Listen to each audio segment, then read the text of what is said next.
শ্রী রামকৃষ্ণ ভক্তমালিকা, স্বামী গম্ভীরানন্দ, স্বামী অভেদানন্দ, শেষাংশ।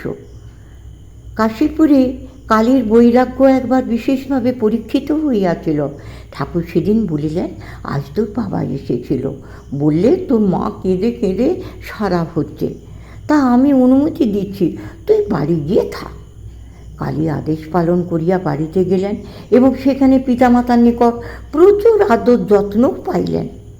কিন্তু অল্পক্ষণেই যেন মনে হইল এই বিজাতীয় আবহাওয়ায় তাহার দম বন্ধ হইয়া আসিতেছে। বাধ্য হইয়া একরূপ দৌড়াইয়া কাশীপুরে ফিরিয়া আসিলেন।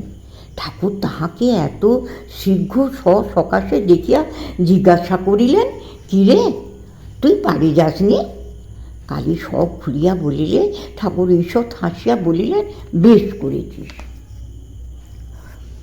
শ্রী রামকৃষ্ণের মত্তলীলা সমাপনান্তে 15 ভাদ্র শ্রী মা ও স্বামী যোগানন্দজির সহিত কালী বৃন্দাবন যাত্রা করিলেন।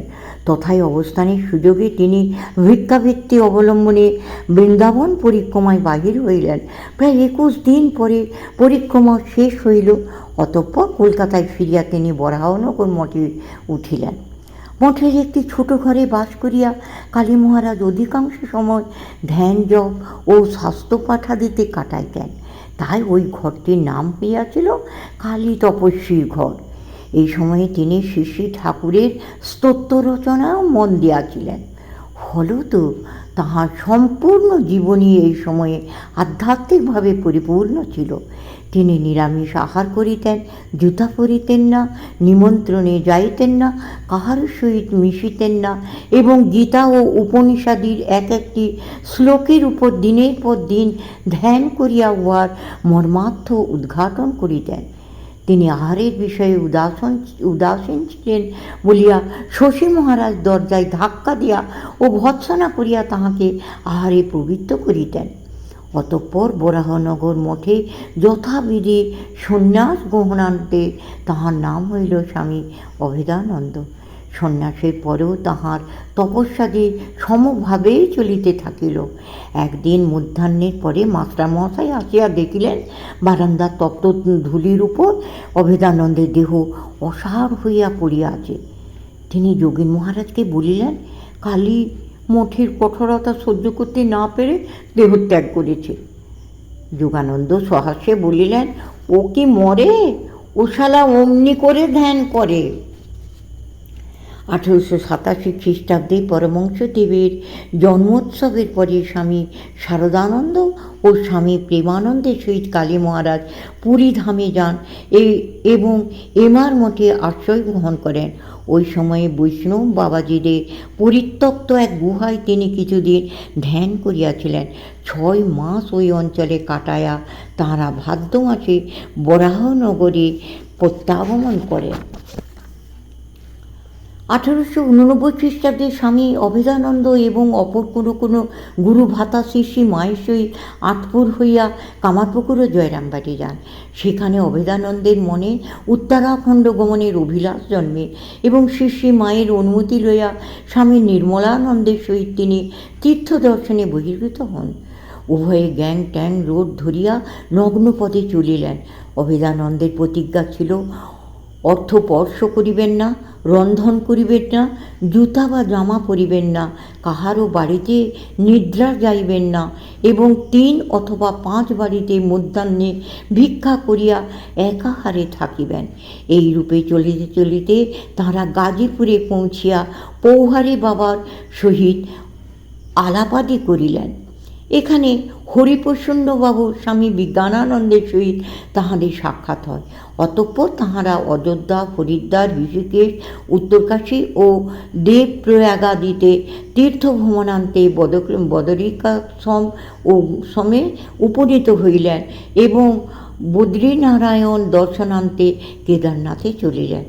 এখানে এক পর্বত গুহায় কিয়ৎ দিবস একাকী তপস্যা করিয়া অভেদানন্দ মহারাজ এক উদাসী সাধুর সহিত গোমুখী যাত্রা করেন। গোমুখী দর্শনান্তে তিনি আবার উত্তরকাশী হইয়া যমুনেত্রী যান এবং তথা হইতে দেরাদুনের পথে ঋষিকেশে প্রত্যাগমন করেন। হৃষিকেশে অবস্থানকালে তিনি ঝুপড়িতে বাস করিয়া কঠোর তপস্যা আরম্ভ করেন এবং ধনরাজগিরির নিকট শাস্ত্রাধ্যয়ন করেন।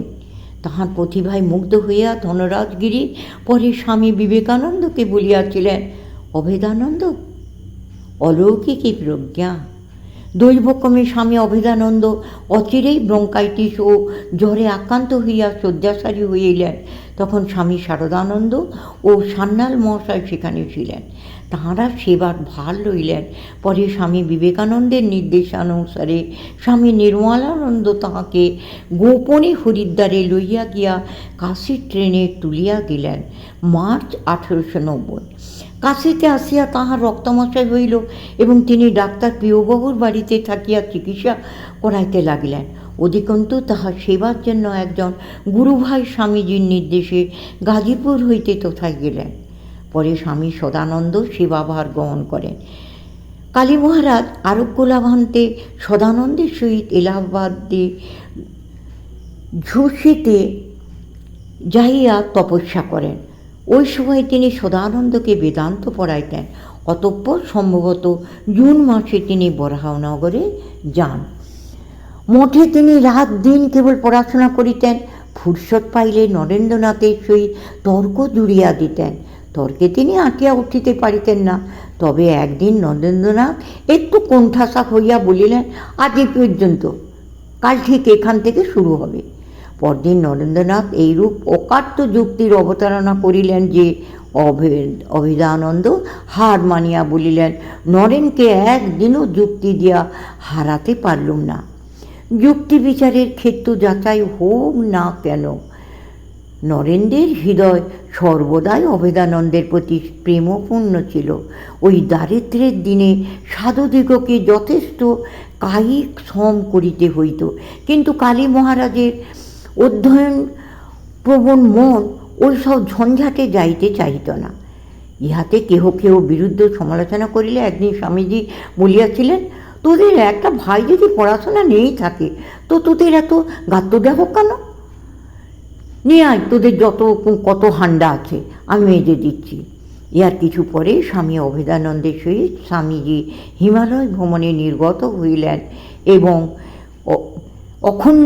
স্বামী অখণ্ডানন্দের সহিত স্বামীজি হিমালয় ভ্রমণে নির্গত হইলেন এবং অভেদানন্দ কিছু পরে তীর্থভ্রমণে চলিয়া গেলেন। স্বামী অদ্ভুতানন্দ তখন বরাহনগর মঠে ছিলেন। তিনি ও অপরেরা তাহাকে থাকিতে যাইতে পীড়াপিড়ি করিল, তিনি স্বীয় সংকল্প ত্যাগ করিলেন না।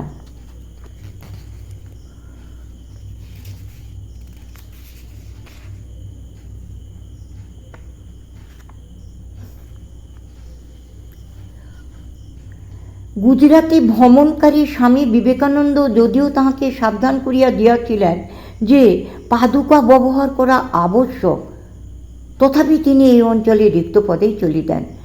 আহার ও জলপান সম্বন্ধেও তিনি বিরাগী সাধুর ন্যায় উদাসীন ছিলেন। ইহার ফলে তাহার পায়ে গিনি ওয়ার্ম হয় এবং আলমবাজার মঠে আগমনের পর পাপ দুইটি ফুলিয়া রোগ ভয়ঙ্কর আকার ধারণ করে। এই রোগে তিনি 4 মাস শয্যাশায়ী ছিলেন এবং 7 বার তাঁহার পায়ে অস্ত্রোপচার করিতে হইয়াছিল। তখন স্বামী শারদানন্দ প্রমুখ গুরুভাতারা তাঁহার বিশেষ সেবা করিয়াছিলেন। রোগ মুক্তির পর এইবারে তাঁহার নিকট মঠ জীবন বেশ আনন্দময় ছিল। তীর্থ ভ্রমণান্তে অনেকেই তখন মঠে অবস্থান করিতেছিলেন এবং মঠের অংশবৃত্তির অবসান হইয়া কতকটা সচ্ছলতা আসিয়াছিল।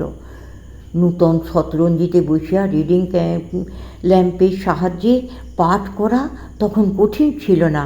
স্বামী অভেদানন্দ এই পরিবর্তিত অবস্থার পূর্ণ সুযোগ লইয়াছিলেন।